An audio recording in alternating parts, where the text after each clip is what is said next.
Hello friends, मैं पंकज चंदेला स्वागत करता हूं आप सभी का आपके अपने यूट्यूब चैनल परफेक्ट स्टॉक मंत्रा में।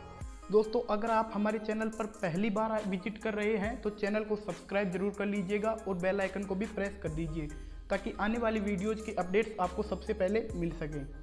अगर आपने अभी तक मुझे इंस्टाग्राम और फेसबुक पर फॉलो नहीं किया है तो लिंक डिस्क्रिप्शन में है, जाके मुझे इंस्टाग्राम और फेसबुक पर फॉलो कर लीजिए ताकि जब भी कोई शेयर मार्केट से रिलेटेड या फिर कोई भी अर्निंग से रिलेटेड कोई भी न्यूज़ आए तो मैं आपको सबसे पहले उसकी इन्फॉर्मेशन दे सकूं। दोस्तों, इस वीडियो में आज हम किसी भी शेयर के बारे में नहीं जानेंगे और किसी भी शेयर का फंडामेंटल एनालिसिस नहीं करेंगे। इस वीडियो में हम बात करेंगे शेयर मार्केट के बारे में कि शेयर मार्केट होता क्या है, शेयर मार्केट वर्क कैसे करता है और अगर कोई शेयर मार्केट को कैरियर या फिर एज ए पार्ट टाइम लेना चाहता है तो वो शेयर मार्केट में कैसे इन्वेस्टमेंट शुरू कर सकता है। तो चलिए दोस्तों, वीडियो शुरू कर लेते हैं। दोस्तों, इस वीडियो को हम 3 टॉपिक्स में कवर करेंगे। पहले टॉपिक्स में हम बात करेंगे कि शेयर मार्केट होता क्या है। दूसरे टॉपिक में हम बात करेंगे कि शेयर मार्केट वर्क कैसे करता है और तीसरे टॉपिक में हम बात करेंगे कि अगर हम शेयर मार्केट में इन्वेस्टमेंट शुरू करने की सोच रहे हैं तो हम शेयर मार्केट में इन्वेस्टमेंट शुरू कैसे कर सकते हैं। तो चलिए दोस्तों, पहले टॉपिक पर बात करते हैं कि शेयर मार्केट होता क्या है। हमें नाम से ही पता चल रहा है, शेयर मार्केट एक ऐसा मार्केट जहां पर कि शेयर की अदली बदली होती है, मतलब कि शेयर खरीदे और बेचे जाते हैं। अगर हमें सब्जी खरीदनी है तो हम कहाँ पे जाएंगे? सब्जी मार्केट। अगर हमें कपड़े खरीदने हैं तो हम जाएंगे कपड़ा मार्केट। तो वैसे ही अगर हमें शेयर्स खरीदने होते हैं तो हम जाएंगे शेयर मार्केट। तो दोस्तों, इंडिया के अंदर 2 मुख्य एक्सचेंजेज हैं जहां पर शेयर्स की बाइंग और सेलिंग होती है, एनएससी और बीएससी। दोस्तों, एनएससी नेशनल स्टॉक एक्सचेंज और बीएससी बॉम्बे स्टॉक एक्सचेंज। तो दोस्तों, ये बहुत ही पुराने एक्सचेंज हैं। बात करें बीएससी की तो दोस्तों बॉम्बे स्टॉक एक्सचेंज बहुत ही पुराना है और इसके अंदर तकरीबन 5000 कंपनीज लिस्टेड हैं। और बात करें एनएससी की तो एनएससी के अंदर भी 1700 कंपनीज लिस्टेड हैं। तो चलिए दोस्तों, अब हम एक बार यह भी देख लेते हैं कि शेयर्स क्या होते हैं। चलिए दोस्तों, अब हम जान लेते हैं कि शेयर्स क्या होते हैं। शेयर शब्द से ही हमें पता चल रहा है हिस्सा। शेयर का अर्थ ही होता है हिस्सा। तो दोस्तों, कोई भी कंपनी है वो अपनी हिस्सेदारी लोगों में बांट देती है और उसके बदले में लोगों से अमाउंट इकट्ठा करती है ताकि वह अपने बिजनेस को एक्सपेंड करने में भी यूज ले सके या फिर अपना डेब्ट, अपना कर्जा उतारने में भी यूज कर सकती है। वो कोई भी रीजन हो सकता है दोस्तों कि कंपनी क्यों अपने जो कंपनी है उसके शेयर पब्लिक में ऑफर कर रही है, उसके कई अलग अलग रीजन्स हो सकते हैं। चलिए अब हम बात कर लेते हैं कि शेयर मार्केट वर्क कैसे करता है, काम कैसे करता है शेयर मार्केट। दोस्तों, इसको हम एक एग्जांपल से समझते हैं कि एक मिस्टर एक्स है और उसकी कंपनी है XYZ, कुछ भी मान लेते हैं। उसकी कंपनी की जो मार्केट कैप है, अगर हम उसकी कंपनी को सेल करें तो हमें जितना अमाउंट मिलेगा वो होती है मार्केट कैप। तो दोस्तों, उसकी कंपनी की जो मार्केट कैप है वो है 50 लाख रुपए। और अब मिस्टर एक्स सोच रहा है कि क्यों ना मैं इस पर्टिकुलर एरिया में जहाँ पर वह बिजनेस कर रहा है, मैं इसको अपने बिजनेस को और बढ़ाऊँ। अब मैं 2 इलाकों में अपना बिजनेस करूँ या फिर 2 शहरों में अपना बिजनेस करूँ या फिर 2 स्टेट्स में अपना बिजनेस करूँ, तो वो कुछ अलग अलग हो सकता है। तो मतलब कि बात यह आती है कि वह अपने बिजनेस को एक्सपेंड करना चाहता है और उसे ज़रूरत है 40 लाख रुपए की।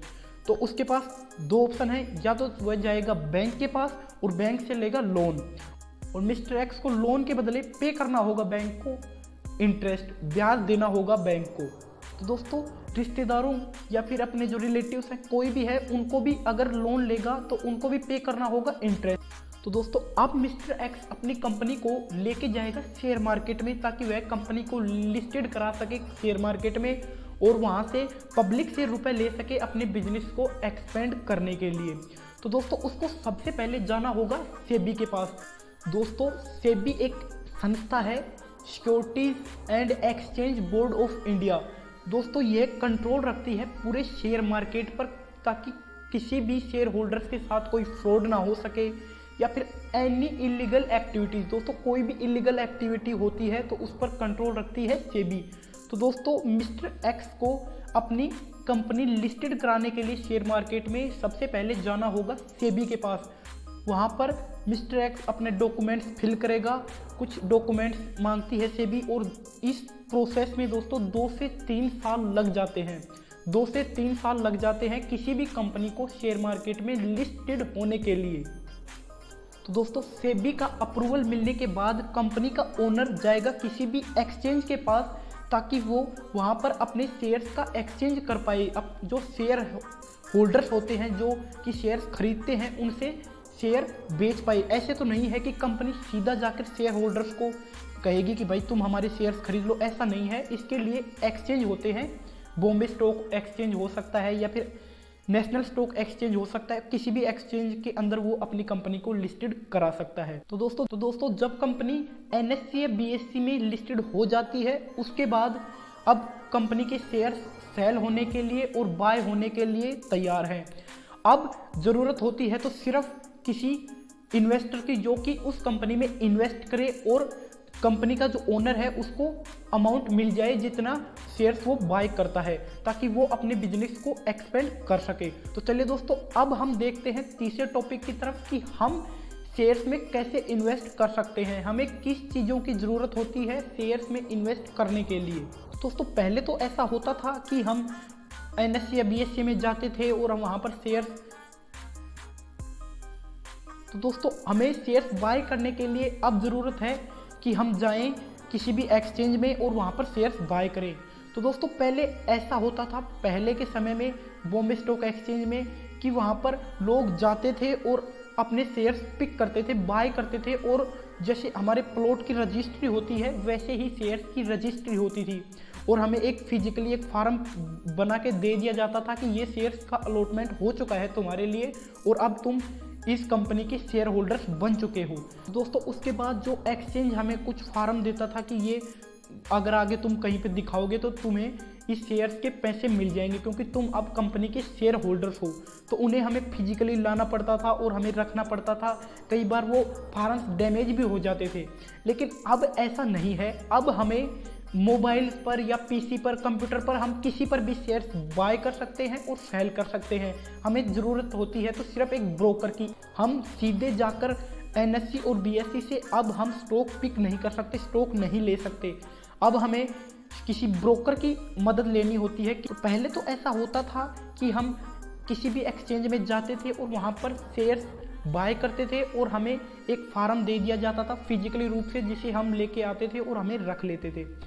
लेकिन अब हम किसी भी एक्सचेंज से डायरेक्ट शेयर्स बाय और सेल नहीं कर सकते। अब हमें एक बीच की पार्टी की ज़रूरत होती है, ब्रोकर की, जो कि NSE और BSE जो भी एक्सचेंज है उनसे कांटेक्ट रखता है और हम ब्रोकर से कांटेक्ट करेंगे और ब्रोकर हमें कोई प्लेटफॉर्म हमें प्रोवाइड करा देगा, ऐप्स या फिर कोई भी वेबसाइट प्रोवाइड करा देगा जिस पर हम शेयर्स बाय कर सकते हैं और सेल कर सकते हैं। इसके लिए हमें एक अकाउंट ओपन करवाना होता है जिसका नाम होता है डीमेट अकाउंट, जो हम किसी भी ब्रोकर के माध्यम से ओपन करा सकते हैं।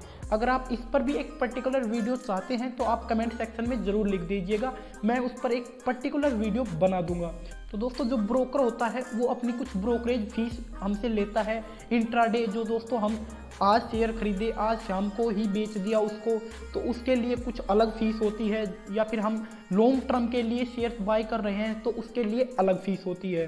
तो दोस्तों मैंने इस वीडियो में आपको बता दिया कि शेयर मार्केट होता क्या है, शेयर मार्केट वर्क कैसे करता है और शेयर्स हम कैसे बाय और सेल कर सकते हैं। अगर आप भी अपना डीमेट अकाउंट ओपन कराना चाहते हैं तो लिंक डिस्क्रिप्शन में है, वहां से जाइए और अपना डीमेट अकाउंट ओपन कराइए और अपनी इन्वेस्टिंग जर्नी शुरू कर दीजिए। तो चलिए दोस्तों मिलते हैं अगले वीडियो में, तब तक के लिए जय हिंद, जय भारत।